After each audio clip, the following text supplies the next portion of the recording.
Tá conectando? Fala galera, estamos ao vivo, mais um autorretrato aqui no VRN. Agora vai, hein? Hoje a gente conseguiu acertar tudo o horário, agora já tá às 9 horas certinho, todas as entrevistas.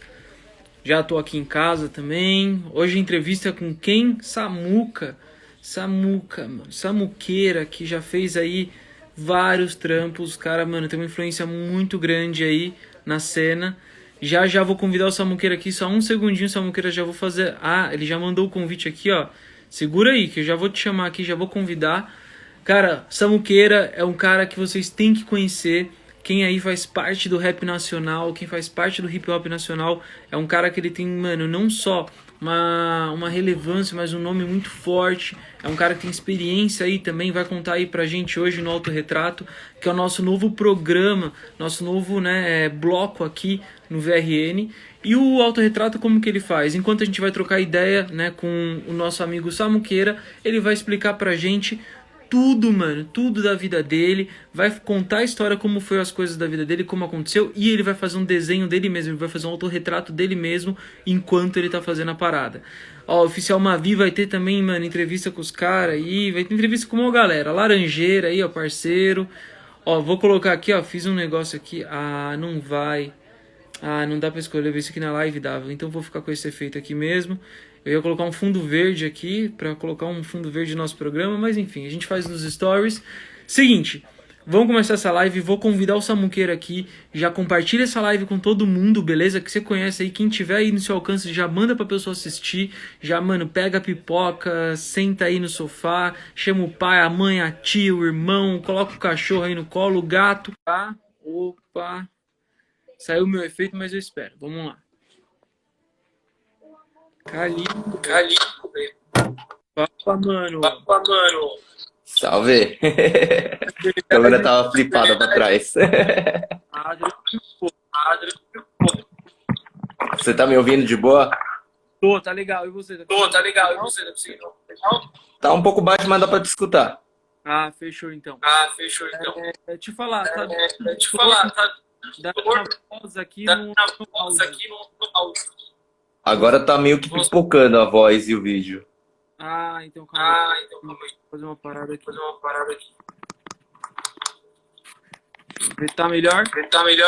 Agora melhorou, 100%. Legal. Então é isso. E aí, bem, mano? Tranquilo, 100%. E você? Como vai? Essa época. Pegou todo mundo de surpresa. Pois é. Tá produzindo aqui, tá em casa. Aqui é o meu quarto em si. Vou dar pra galera ver, a câmera não é das boas, mas esse é o ambiente de trabalho. É o setup aí brabo. Muito bom. Tá dando umas travadas no vídeo, família. Tá dando umas travadas, mano? É, sua voz tá meio que cortando.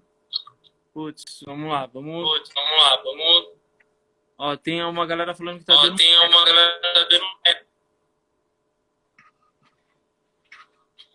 É a minha voz, não sei. Não sei se é a minha voz. É a minha live que tá travando, não sei. Tá suave pra você aí? Tá de boa. Fechou. Vamos fazendo. E aí... Fechou. Você vai falando mais. Fechou. Tranquilo. A galera te perguntou no autorretrato. Cara, cortou tudo de novo. O que é? Vamos lá. Opa, peraí. Tranquilo. O celular escapou. Tô de volta. A galera te explicou no autorretrato? Sim, me explicou. Legal. Você sabe que daí você vai contar a história. Qualquer coisa paro pra te perguntar. Enquanto você for conversando, vai rabiscando aí. Fazer um autorretrato. E boa sorte. E multitasking na veia. Da hora, mano. Conta aí sua trajetória. Como ele ficou. Cara, de trajetória, assim, você diz na carreira de MC, né, no caso? Ou em geral? No geral.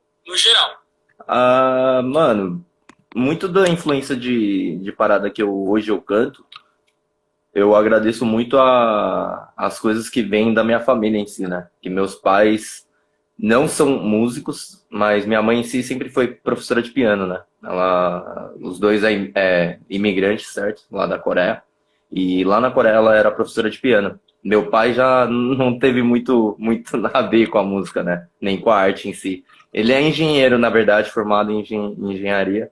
E veio para o Brasil e ele trabalhou em uma das primeiras fábricas da Valita aqui. Ele veio logo assim que acabou a ditadura do Brasil. Então ele veio bem no comecinho que começou a reindustrializar o Brasil, começou a mudar muita coisa do Brasil. Então, meu pai, se eu for falar que eu puxei algumas coisas dele, é esse negócio de prática, né? Botar a mão na massa.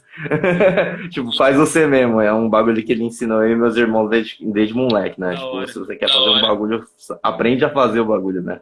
E parte da minha mãe tem muito esse aspecto de artístico. Meu tio é cantor e é professor de canto clássico. Minha tia também fez piano, minha mãe, professora de piano. Então, mas eu sempre justifico que eu puxei o lado da mãe, né? Mas o lado do meu pai também tem músicos, então tá, alguma coisa deu certo aí nesse jogo e acabei seguindo essa trilha. Mas eu segui mais pelo negócio da música clássica, né? Tipo, nunca que meus pais imaginaram que eu iria seguir o que eu sigo hoje, né? Que é o rap. Mas eu comecei primeiramente, o primeiro contato que eu tive com a música foi através do violino. Eu tocava violino e já que meus pais, quando vieram para o Brasil, eles são crentes até hoje e meu pai é líder religioso, ele é um presbítero de igreja evangélica. E uma característica de igreja evangélica aqui no Brasil é que é uma comunidade que é consistentemente até hoje fechada, né? Predominância é uma comunidade ainda nova, se a gente for falar em anos, da comunidade asiática por geral, coreana é a mais nova. E nisso, muitos dos que são filhos, assim, que são de crentes ou famílias de evangélicos, normalmente são apegadas a conviver em comunidade e crescer dentro de uma comunidade de igreja. E meus pais não diferente, eles me ensinaram música clássica e me botaram para tocar violino dentro de igreja. Então, só mas é muito importante como a igreja fui nessa parada musical. com certeza, com certeza, com certeza.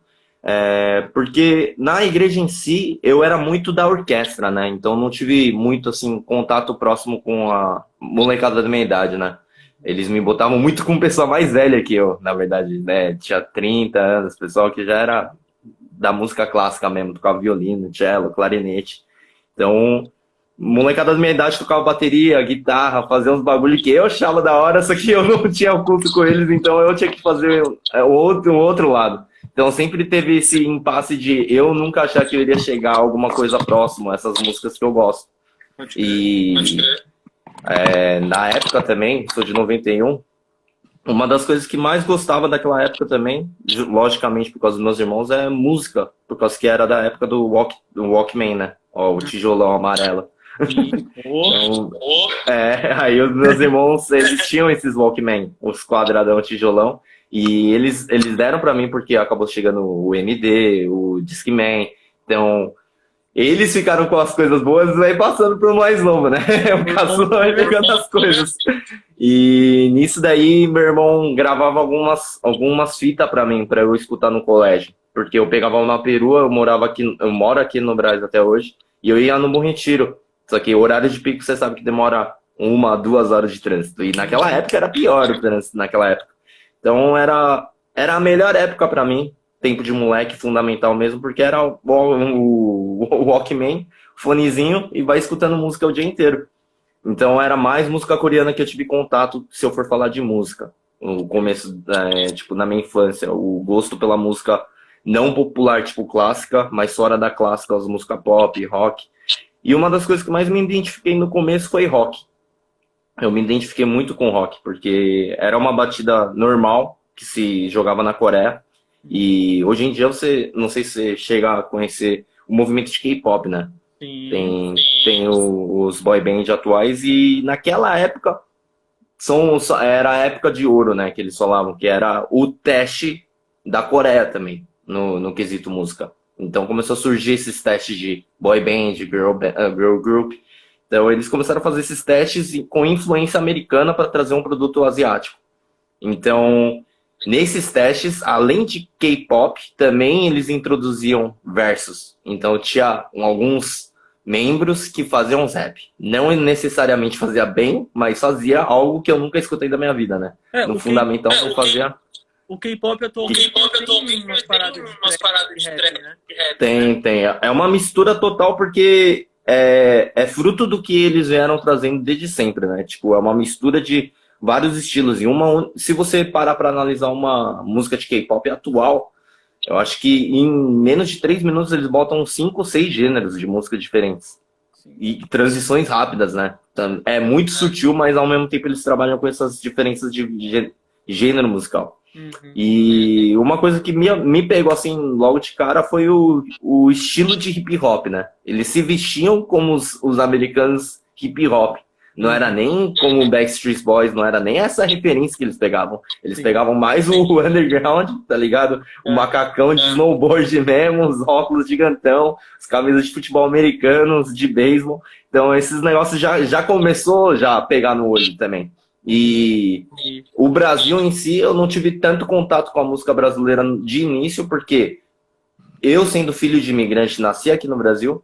Meus pais me botaram muito esse negócio de você vai andar muito mais com os asiáticos. Não que eles falaram, né? Mas naturalmente aconteceu. Por quê? São pais coreanos, anda com a comunidade coreana. Logicamente, meus amigos na infância seria mais coreano. E pelo fato de eu andar em igreja, a maioria das vezes a amizade era bem mais restrita a andar com esse pessoal mais restrito de igreja também. Então, a influência de música fora cristã era mais difícil de chegar. Só que eu agradeço muito porque meus pais eram muito mente aberta, né? Por mais que meu pai é líder religioso, presbítero, na minha infância, no fundamental, eu adorava Spawn. Guerreiro do Inferno. Extremos, né? Tipo, meus pais nunca entenderam porque eu gostava desse personagem. Eu achava bem louco, né? Todos os personagens, tipo, Homem-Aranha, Venom, Spawn, com essa característica de máscara e feição, né? Muito similar um ao outro por causa da estrutura do rosto, da máscara em si. Eu gostava muito desse aspecto meio dark. Então, uma coisa foi remetendo a outra e meu estilo também foi moldando. E meu estilo de ser também, né? Minha personalidade.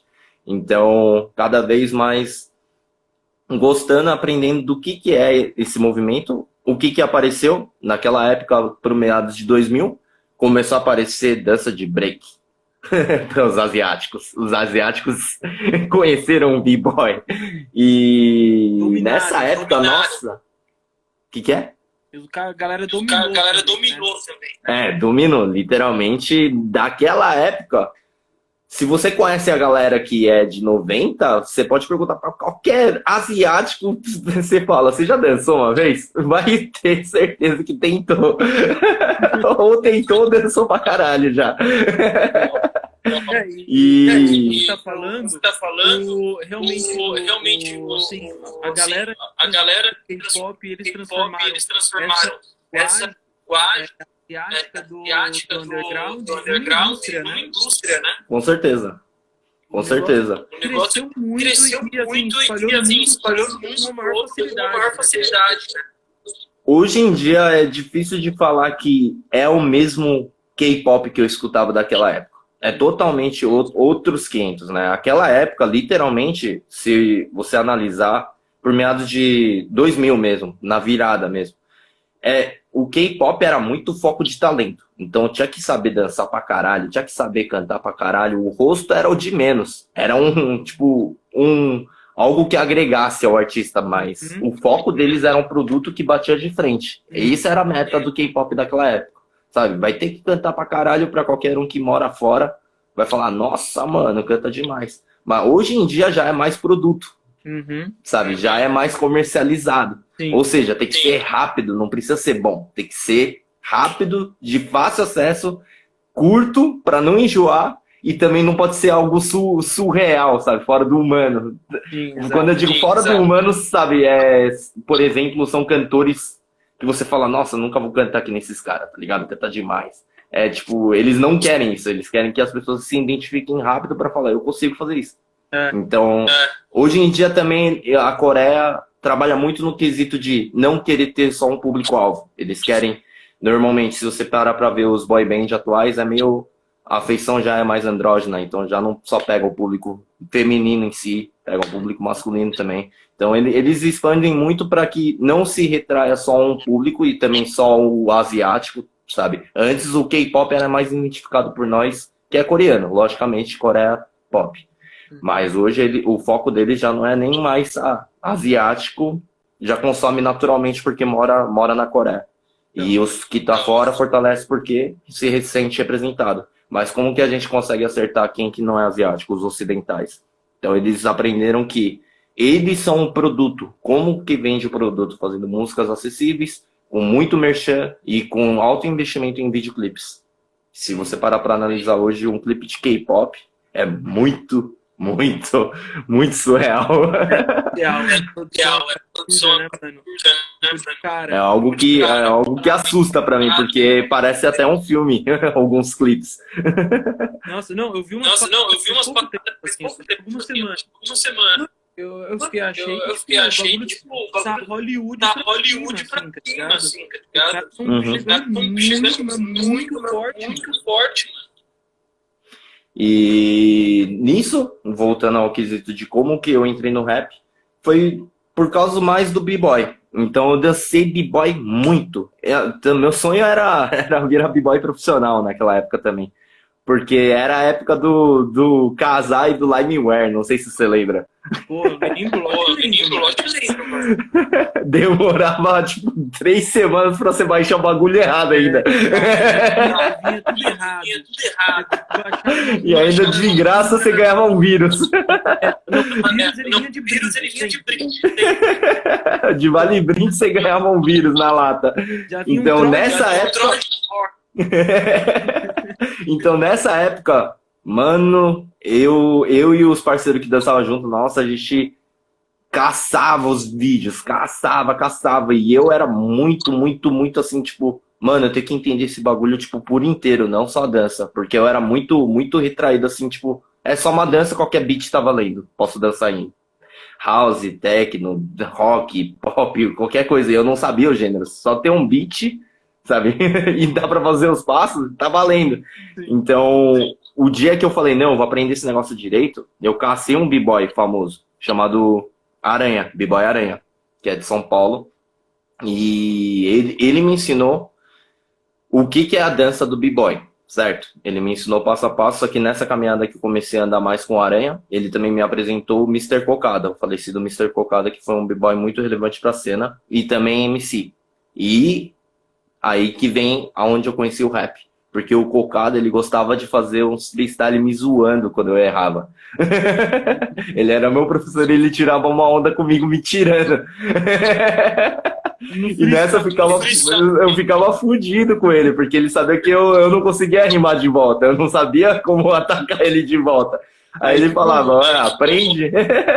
Aí nessa eu só sabia fazer free coreano, porque eu escutei muito mais referência coreana, né? Por mais que eu nasci no Brasil, os rap que eu consumia era mais coreano. Só que nisso ele viu que eu tinha muita falta de conhecimento da cena do hip hop. Tipo, você dança break, mas você não faz ideia de o que é, sabe? Não faz sentido, sabe? É a mesma coisa que você trabalha numa hamburgueria e você não sabe de onde vem a carne, né? Você só tá fazendo negócio, beleza, mas você não sabe de onde tá vindo esses negócios, da onde começou essa cultura. Então ele ficou meio que indignado pelo fato de eu não saber, mas aliviado pelo fato de eu ser moleque. Então dá tempo de aprender. Sim. Moleque, eu tô falando lá pelos meados de 12 anos. Hoje eu tenho 29, então 1000 anos atrás ele pegou pra me treinar mesmo. Então ele fez uma proposta de fazer um CD, o Mr. Cocada fez um CD pra mim na época, com mais de 100 músicas, tudo MP3, sem título, sem nada. Ele falou, você vai escutar, ele fez tudo no papelzinho, ele falou, você vai escutar, vai decorar os nomes das músicas e dos artistas, e você vai ter que falar pra mim qual que é o nome, senão eu não treino você. Então eu era obrigatório, 2 vezes por semana, ele iria perguntar aleatório, faixa tal, qual música que é. Tal, cara, ele já ligava a música e a gente treinava. Se eu errasse, ele já ia embora.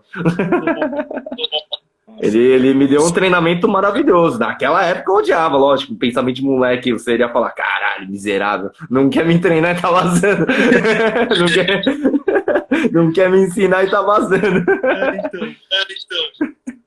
Só que nisso ele me ensinou muito, muito bem sobre o rap brasileiro e o americano. E o rap logo de cara brasileiro que me identifiquei, logicamente, é o Marcelo D2, porque eu gostava muito de percussão em samba. Que na minha infância eu cresci muito com o pessoal da escola de samba, né? Da Vila Maria, da União de Vila Maria. Cresci muito com a galera que toca. Não a galera da bateria em si, mas a galera tipo da minha idade que gosta do bagulho e sempre me levou uma vez ou outra pra comparecer. E essa identificação por percussão não só veio por causa do samba, mas eu hoje posso estar errado, mas eu identifico como música no mundo inteiro. Todo mundo consegue se reconhecer um pelo outro por causa do batuque. Então a Coreia tem o próprio tambor, Japão tem o tambor, China tem tambor, África tem tambor, Brasil tem tambor. Então eu acho que esse é como se eu falo, né? É tipo o vovô da música, tá ligado? Se eu for falar. O vovô de todo o âmbito musical. E nisso que eu identifiquei com o samba e as batidas, eu falei, puta, Marcelo D2 é bem louco. Só que também eu gostava da pegada muito mais pesada, underground, por causa do rock, da inspiração do rock que eu tive também. Então, uma das coisas que eu me inspirei muito, que não desmerecendo, lógico, eu acho incrível todos os da velha guarda até hoje.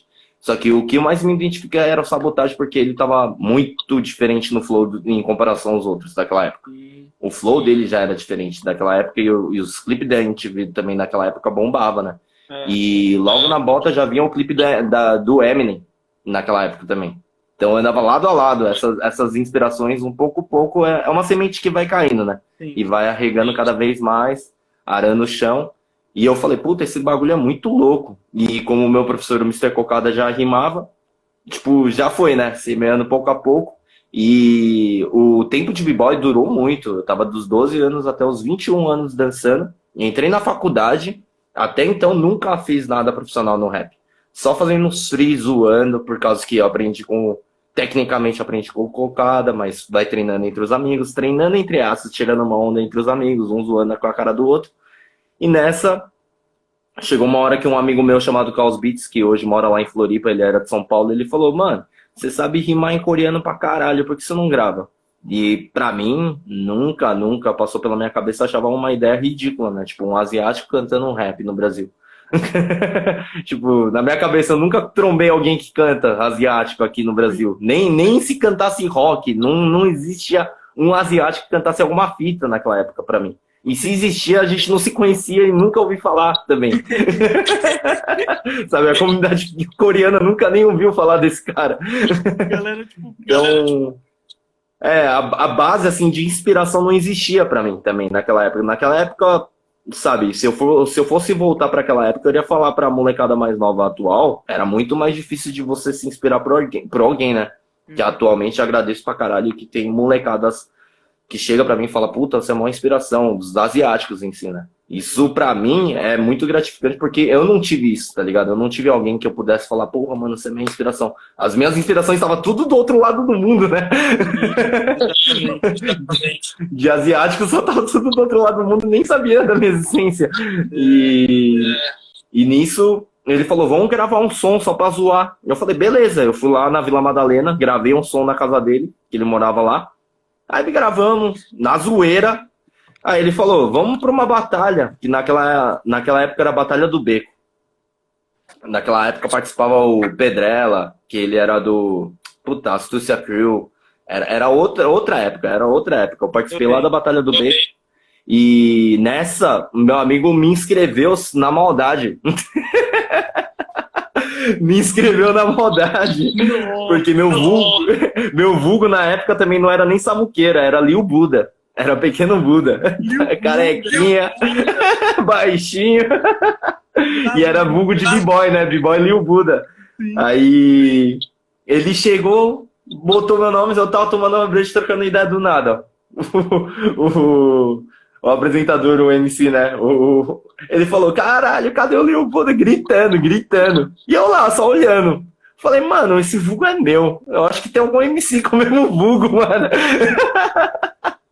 Eu só tava achando da hora, né? Tipo, eu sou b-boy, não sou MC. Da hora, alguém tem o mesmo vulgo que eu. Aí do nada meu amigo olhou assim, ele, ô, sem maldade, eles estão chamando você. Aí eu falei, como assim, mano? Aí, mano, não sei se você já foi pra Batalha do Beco. O bagulho tipo, literalmente assim, uma arena, tá ligado? Fazia um buraco assim, era muita gente subindo na garagem. Aí do nada, a primeira batalha foi o meu nome. Nossa, a sorte que eu levei a primeira. A sorte que eu levei a primeira. E nessa que foi a faísca inicial. Porque eu peguei de coisas que eu já... Não é que eu já sabia o que ele iria falar, mas eu escutei a vida toda zoeiras de asiático. Sabe? Piada contra asiático. Então eram essas coisas que eu tava ouvindo, na minha cabeça já processou. Ah, sério? Coisa que eu faço, respondo todo dia. Pegou o bullying diário. Pegou o bullying diário, é meio que você dá uma marmita de graça pra mim. Aí nessa peguei a primeira e a segunda já peguei o Fera MC, não sei se você já ouviu falar dele. Não. Que ele era MC de batalha. A segunda já foi com o Fera, logicamente perdi porque ele já também era miliano de batalha. E nessa eu falei, não, da hora. E todo mundo bateu palma, né? Nessa hora eu falei, puta, mano, esse bagulho é da hora. Não um bagulho, tipo, que dá medo. Porque se você faz parte de uma comunidade asiática fechada, não é que eles impõem um medo pra sociedade brasileira, mas é que a gente cresce tão, sabe, fechado e com aquela época, tinha muito esse negócio de assalto à casa do coreano, tinha sequestro de asiático, sabe? O japonês, agora não lembro o nome, que foi repercutindo na internet pra caramba, que ia sequestrar o filho. E nessa época era um perigo para asiático, para nós. Então, muito do que se injetava na nossa cabeça, mano, toma cuidado com pessoas que é de periferia, os caras vão querer fazer maldade com você, sabe? Era um bagulho que não era falado, mas era, tipo, sabe? No espaço que você anda, você via, sabe? Pessoas olhando já diferente, já andando diferente, já tendo medo, já se retraindo. E nisso, querendo ou não, crescendo num lugar assim, você também tem um bagulho mais retraído, mais, tipo, poucas palavras. Mano, eu não sei onde eu tô pisando, sabe? Será que eu tô seguro aqui ou não? Por mais que eu andava com os parceiros que colavam, sabe? Tinha esse medo meu. Porque de asiático em si, eu nunca conheci alguém que colaria num bagulho comigo. Esse era o ápice, né? Tipo, por mais que eu tivesse amigos, eu falava, ô, cola comigo. Os caras, eu não. Os caras já davam back falando, eu não. Vai você lá, mano. Sei que quer ir, eu não quero ir não. Ele já jogava na cara, sei que quer ir lá. Eu não quero ir não, vai lá. E nessa que eu apaixonei pelo bagulho, mano, eu comecei a colar todas. Batalha Santa Cruz, Batalha do Beco. Comecei a colar não pra batalhar, pra olhar. Porque eu achava da hora, sabe? O estilo, a galera se turmando, trocando uma ideia, tratando como se fosse, sabe, irmão e amigo mesmo. E até hoje a gente mantém uma amizade forte da galera que a gente se trombou naquela época. E naquela época eu posso falar que, mano, criei forte a amizade com o TH, que hoje é DJ Responsa. Conheço todos. Sabe, era bem no início que eu tinha ido. Antes do Primeiramente ser Primeiramente, certo? Quando cada membro era um MC de batalha e colava nas batalhas. E era na época que eles estavam começando também a divulgar os trampos deles em cada batalha. E nessa que eu falei, puta, esse negócio pode ser da hora pra mim também. Então eu gravei um som sem compromisso nenhum com um amigo meu que fazia rock. Hoje ele trabalha com o próprio estúdio, ele faz mix e master, o André. E nisso ele falou, eu gravo pra você de graça, eu tenho um beat aí solto, não era nem de rap, era de rock, ele falou, tenta rimar aí. E eu fiz uma rima, mostrei só pros melhores amigos, não era nada pra se divulgar, nada pra falar, eu sou MC, pronto, acabou. E todo mundo falou, pô, mano, tá da hora, só que seus flow tá meio precário, você tem que melhorar o flow, porque comecei a rimar em português, pela primeira vez escrevendo, né, já é diferente a técnica do free pra escrita, né. Você tem que focar muito na própria rima em si, para não ser uma rima pobre. E o flow também, você tem que ser sempre inovador. Ter a sua própria cor, que já é um processo mais demorado. Porque ninguém já começa com a própria cor, certo? Todo mundo parte de uma referência, então eu não diferente parti de uma referência, só que muitos não captavam a minha referência, logicamente, porque minhas referências eram da Coreia e dos Estados Unidos. Então, Brasil, já naquela época que eu comecei, pegava as referências americanas, mas referências americanas underground ou até mesmo da velha guarda.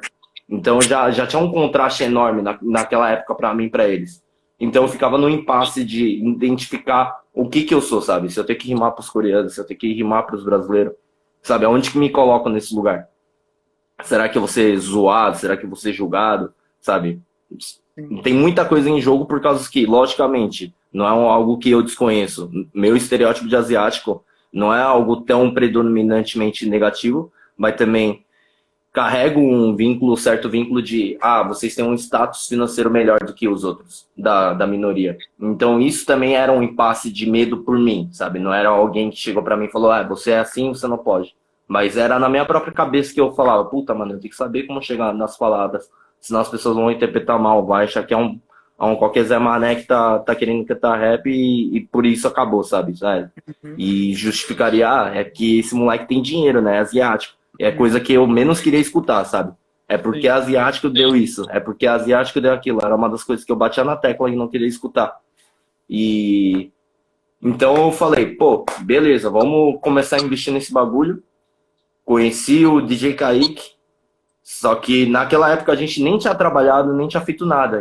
Eu trombei ele porque eu cacei um evento de hip hop, de rap, show de rap em si, porque eu queria ver aonde eu queria chegar. Porque eu falei, pô, batalha de rap eu acho da hora, mas eu não me vejo como um batalhador de rap porque eu vim da cena da batalha de break. Então era muito similar ao que eu já fazia, de batalhas de break. Não que eu desmereça, eu sou b-boy, eu sou b-boy até hoje se eu quiser. Mas é um bagulho que eu senti que não é pra mim, sabe? Tipo, a vida de um... Eu vejo como uma vida de atleta, certo? Então, não que eu desmereço, é tão foda, tão quanto, mas é outros 500, é outro tipo de treinamento, é outro tipo de âmbito, sabe?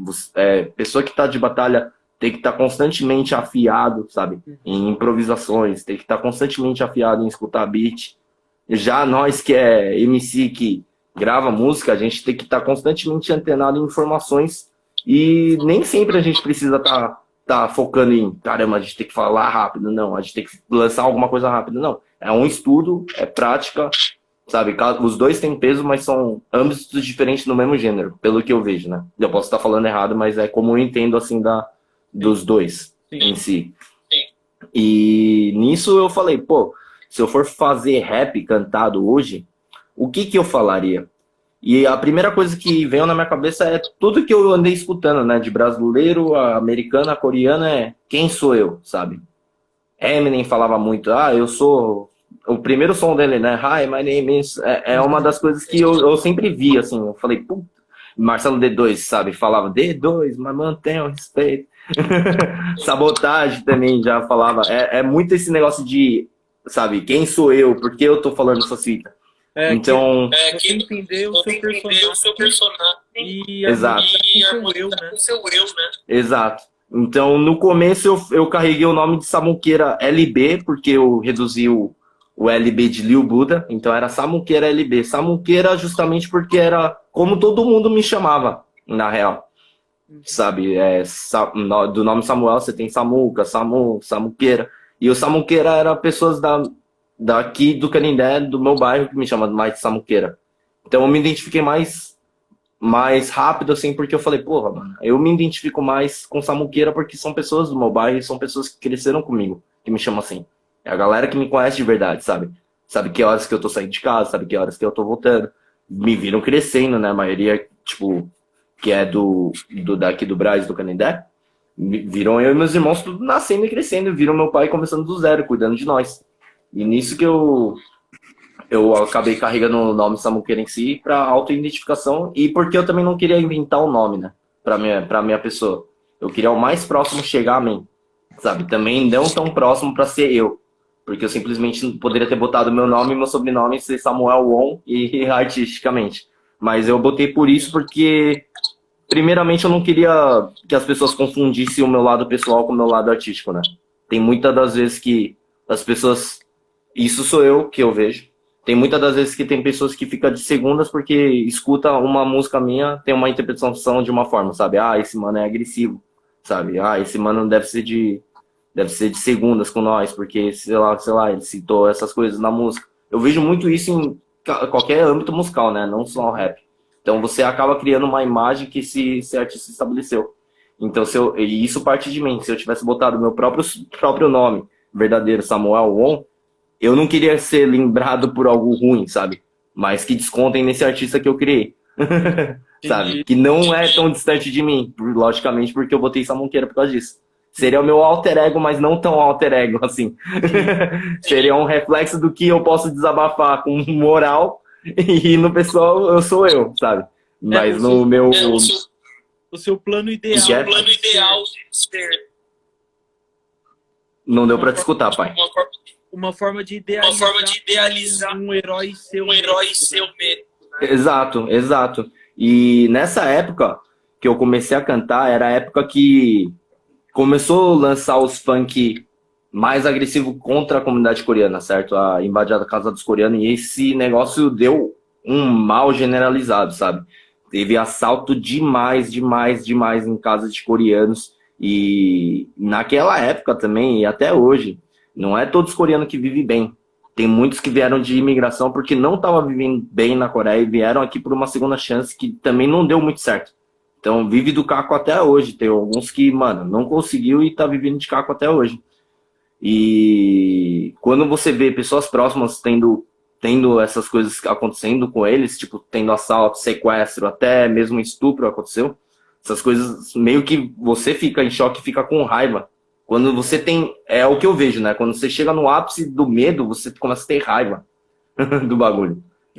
Provavelmente com corona, muita gente está sentindo isso. Você chega no ápice do medo, você começa a ter raiva. Já tá querendo resolver na mão. Você quer sair na porrada. Sabe? Quando você chega no ápice do medo, você fala, foda-se essa merda. E nisso... Samuqueira, só interromper aqui rapidinho. O Felipe aqui entrou aqui na live. Salve aqui pro Felipe. O Codô também tava aqui na live. Salve! Galera aqui tá participando aqui, ó. Salve, família! Felipe, da hora. Também, ó, quem quiser fazer pergunta, pode mandar pergunta. No final a gente vai fazer perguntas aqui pro Samuqueira. Só ir falando aí, tamo junto. Daquele jeito. Fique à vontade, família. Então, voltando, vontade de sair na porrada. E nisso daí, tipo, eu fiz músicas muito que... O que me deixava com raiva, sabe? O que eu via de, sabe, angustiante pra mim. Porque eu sempre fui muito assim... Eu não vou falar de coisas dos outros, ou coisa que eu não sei, que eu vou queimar minha própria língua. Eu sempre tive essa cabeça por causa que eu aprendi do meu pai, né? Meu pai foi muito correto em tudo que ele fez, sabe? Ele nunca foi de ajudar alguém e querer o bagulho de volta, sabe? Ele ajudava de bom grado. Se precisasse, naquela época, meu pai até dava dinheiro, sabe? Pra ajudar os parceiros, sabe? Ou pessoas que ele via que precisava de ajuda. Ele sempre foi uma pessoa honesta e certa. E nisso, eu falei, se eu quiser fazer algo assim também, pelo reflexo do meu pai, não que é algo que eu falei, pelo meu pai eu vou fazer isso. Não. Eu aprendi que tenho que falar certas coisas, mas também tenho que saber que eu vou tomar de volta essas fitas, sabe? Um dia ou outro, se eu vacilar nessas ideias, eu vou tomar de volta essas fitas. Então, a primeira música que eu fiz não foi nem falar de algo asiático, mas foi uma música totalmente diferente, que foi Medusa. Foi uma pista, love song, pras minas. Por que eu fiz isso? Porque eu queria algo mais totalmente fora da curva do que todo mundo iria imaginar de mim, né? Ele vai falar que ele é asiático. Ele vai falar isso. Não. Eu vou fazer uma música.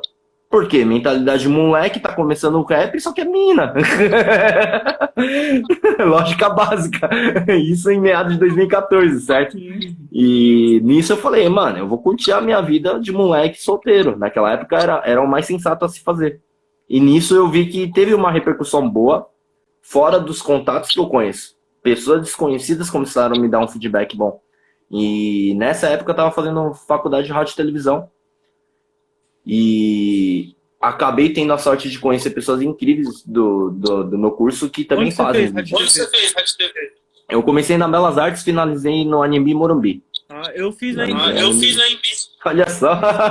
Fiz rádio TV um semestre. Aí depois eu fiz... Você fez na Moca? Fez na Moca? Fiz na Moca, foi lá É nóis.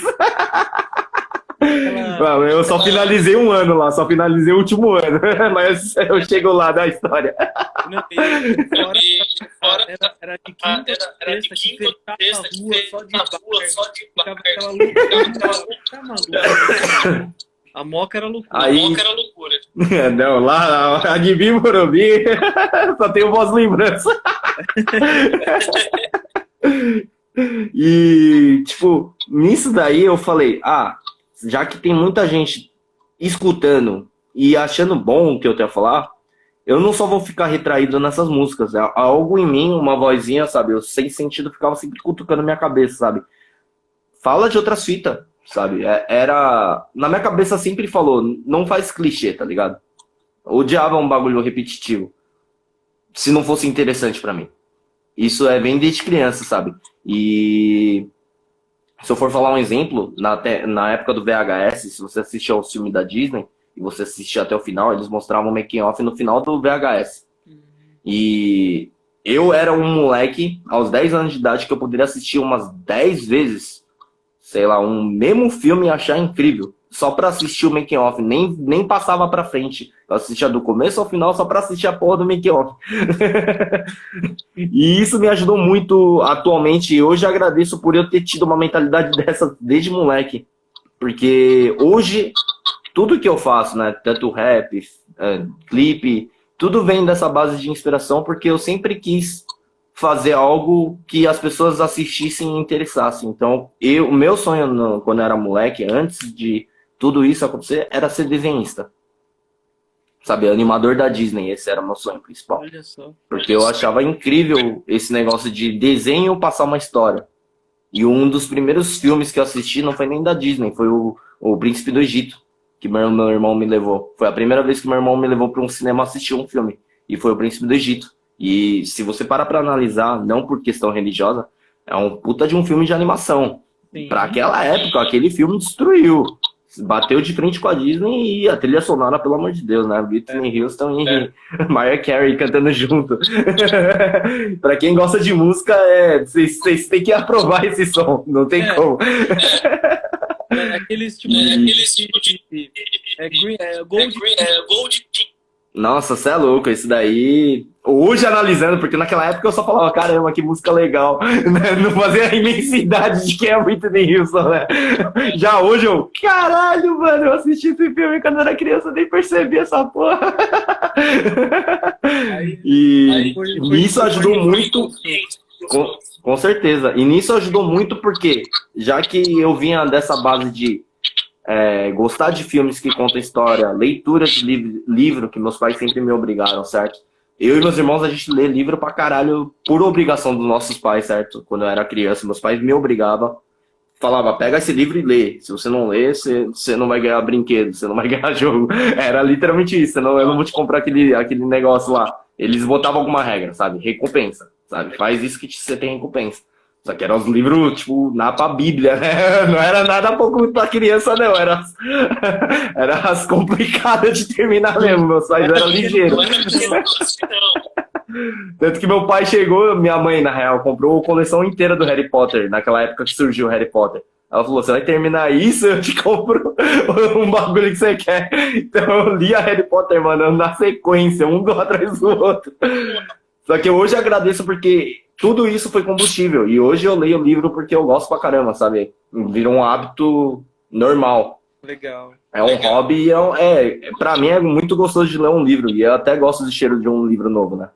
Não sei, é um fetiche meu.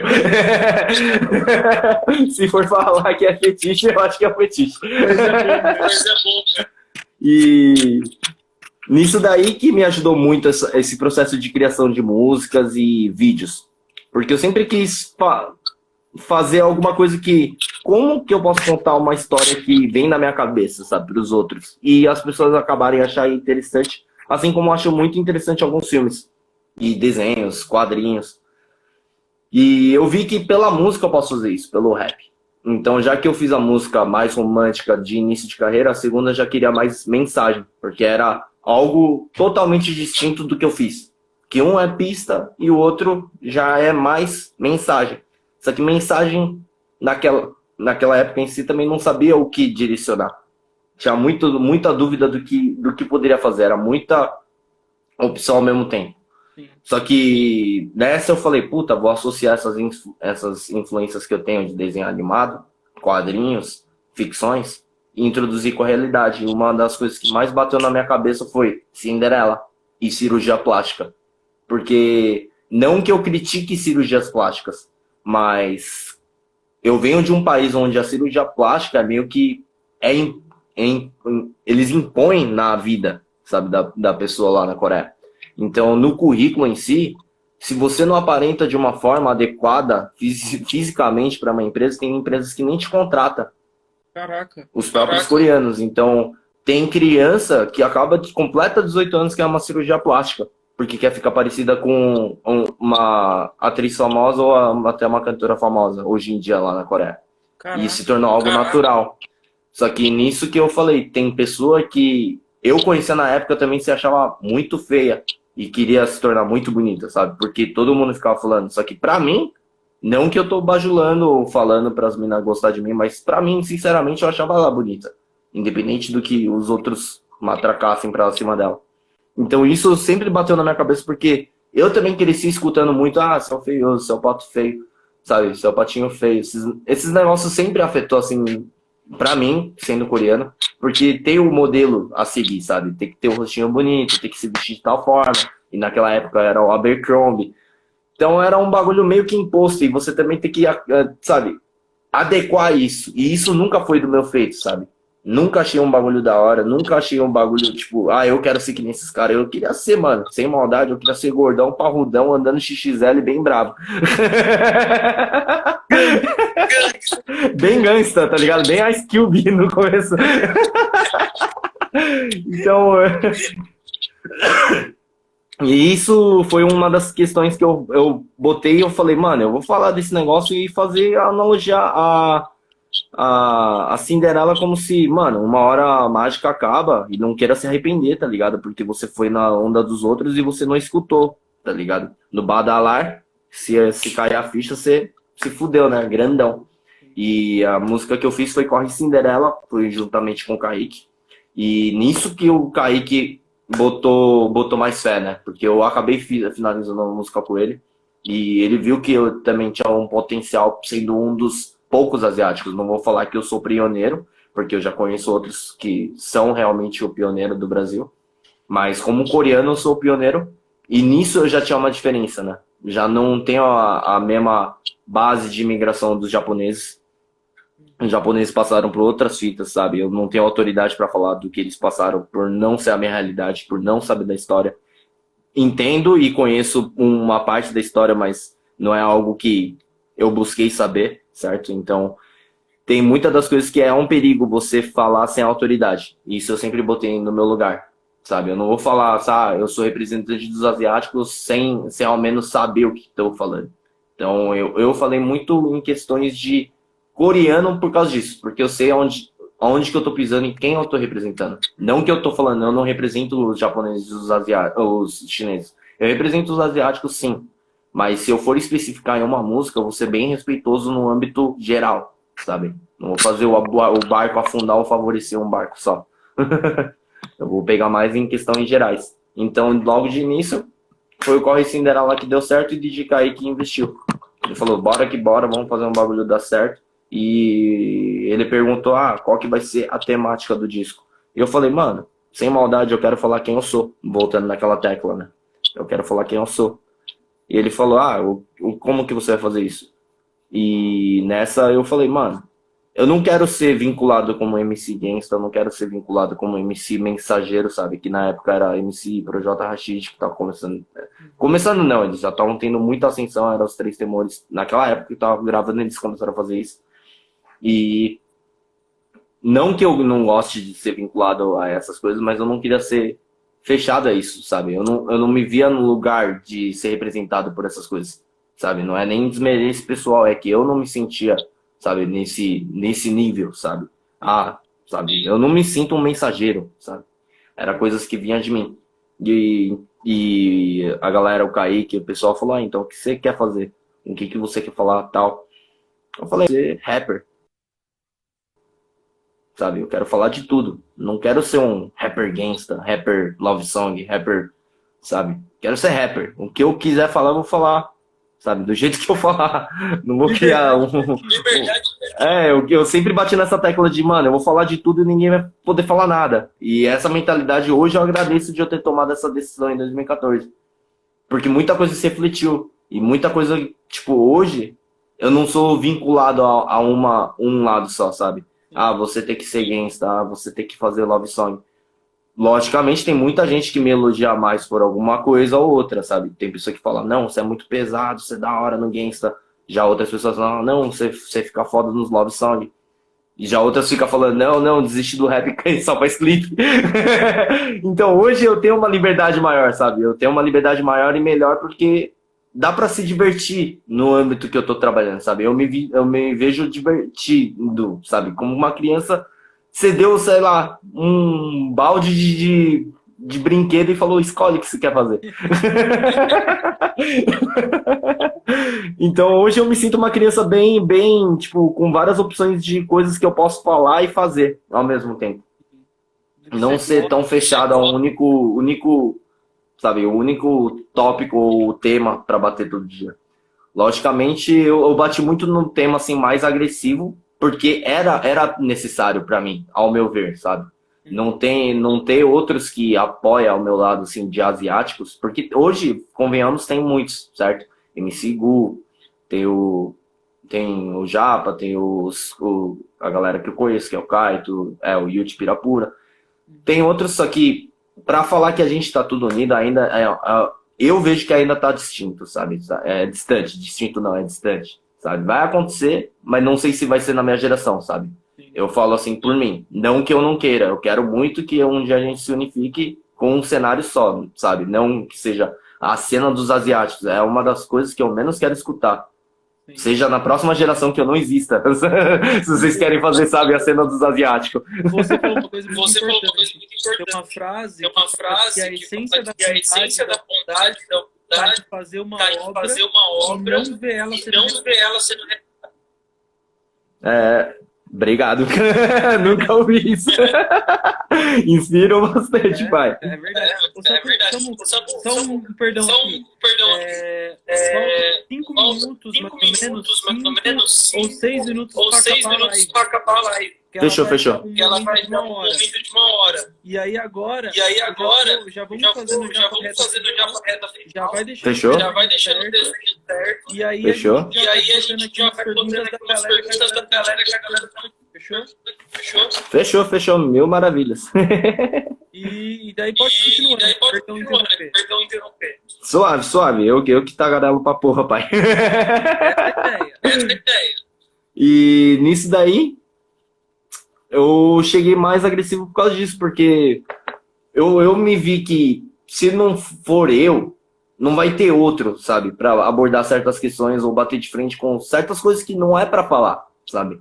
E não é que é por maldade, eu vejo que eu mesmo também não tinha conhecimento de certas coisas que hoje eu falo, isso não pode falar pra um asiático, é maldade, tá ligado? Isso é errado, isso já parte pra xenofobia, até mesmo preconceito racial, sabe? E coisas que eu estudei, vivi e presenciei e coisas que eu posso transmitir para as pessoas. E se eu guardar isso para mim e morrer, eu acho que eu não tô ajudando em nada, sabe, pra molecada nova que tá chegando. Nada, absolutamente nada. E eu não tô falando molecada nova que vai chegar no rap, molecada nova que vai chegar no mundo ainda, sabe? Tá crescendo, a molecada que tá aprendendo a viver. Então, a pior coisa que eu quero ouvir é, tipo, um moleque achar normal coisas que eu acho errado, sabe, falar pra mim. E na minha geração, ok, sabe, nós até passamos pano. Se tem a minha idade, sabe, é a nossa geração, a gente cresceu falando, não, de boa, sabe. Mas agora que aprendi, você vai ficar quieto. Sabe, agora que eu sei do bagulho, eu vou ficar quieto. Não, agora eu vou ensinar. Por mais que seja uma bandeira, sabe, literalmente solitária, um lobo solitário, eu carrego esse quesito. Então, pra mim, a parte do rap, mais ou menos que foi dessa forma que trajetou. Já hoje, foram tecnicamente 8 anos de caminhada, né? Esse ano vai completar 9. Então, já não que eu desisti disso. Eu acho que eu já mostrei meu ponto. vou ser vinculado a isso eternamente, eu tô feliz com isso, sabe? Legal. Mas hoje eu quero ter mais liberdade de falar mais música, sabe? Então já meus novos projetos já tá focando em mais algo mais livre, leve, brincando mais, sabe? Também vai ter umas músicas mais trap, atualidade, sabe? Mas mantendo várias faixas de boom bap que eu venho do boom bap também, né? Legal. Então o boom bap fica difícil de largar. Começou por aí, não tem. Você entendi. E também vai ter projetos novos que eu também tô trazendo um rock pra minha música, então vai ter coisas que são base de inspirações daquela época que eu vou trazer pra agora, pra música, né? Então vai ter faixas minhas que não é rap, é rock. Falando de inspiração, Pai, cortou tudo que você falou agora. desculpa, já falando em inspiração, Quem se inspirou pra começar a cantar? Boa. Quem que eu me inspirei para começar a cantar? Me inspirei diretamente de... se eu for falar um único, hoje, atualmente, se eu for escolher só um, eu iria escolher Gorillaz. Sem maldade. Rebentou. Vai? Você tá aí, tá meio que travando o vídeo. O desenho tá pronto? Desenho tá pronto, pai. Pode mostrar? Vamos mostrar então. No Samuqueira, com foto, retrato. Olá. Aí, ó, o retrato feito aí do Samuqueira, desenhado aí, ó, por ele mesmo. Da hora. Faz o seguinte, Samuqueira. Manda pra gente uma foto desse desenho, fechou? Com certeza. Muito bom, mano. Pô, vou fazer mais uma pergunta aqui. Que a galera mandou. Fechou. Uma interessante aqui, ó. Essa aqui, ó. Indica um livro. Pergunta do Luiz. Indica um livro. Putz, deixa eu ver o que eu posso indicar do meu almanac aqui.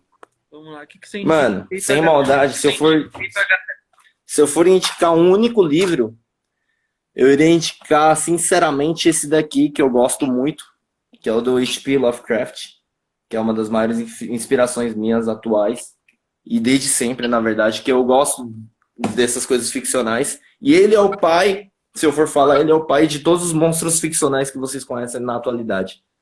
Ele é o pai, assim, tipo, tudo que se vê em Hollywood de monstros bem acima do prédio, que são alienígenas cósmicos, vem o dele. Então é uma das coisas que eu gosto pra caramba, porque era uma época que nem se imaginava essas coisas. Então ele trouxe um universo que nem existia pra realidade dele, né? Ele é da época, puta, não vou falar certo o ano dele, mas é da época que não tinha carro, não tinha nada, não tinha nem como imaginar essas coisas. Que da hora. Então eu recomendo muito. Bateu o tempo aqui da live, que é 2 minutos a live vai ser finalizada. Então, eu já vou, mano, encerrar por aqui. Fechou? Mas já vou encerrar, mano, agradecendo muito. Eu que agradeço, pai. Mano, o bagulho foi, infelizmente, a live foi muito mais assunto pra trocar. Galera queria saber como foi, dirigiu vários vídeos aqui, eu queria saber o que dirigiu. Mas o da hora que eu mesmo pra contar um pouco sobre a sua trajetória. Muito importante, achei muito interessante. Obrigado. Então, mano, obrigado. Queria agradecer sua participação. Espero que você tenha gostado. Gostei pra caralho, pai. Obrigado de verdade. Daquele jeito. E você se cuida, hein, pai. Geral que tá assistindo, se cuide, certo? Se for sair, sai de máscara, no kit básico, certo? Vamos sobreviver. E cabeça no lugar, pé no chão. E muita saúde pra nós, né? 2020, só desejando saúde pra todos. É isso aí, da hora. Em parênteses, uma coisa que eu achei interessante. Você é de família asiática e vem da cultura religiosa do evangelho, né? Isso. E eu ocidental, estou começando a estudar budismo. tô indo pra esse lado, oriental, coisas aprender um pouco. Da hora. Da hora. Da hora. Qualquer coisa a gente troca mais ideia também. Vamos trocar mais ideia. Mas, Samuqueira, Com certeza, pai, com certeza. Eu que agradeço.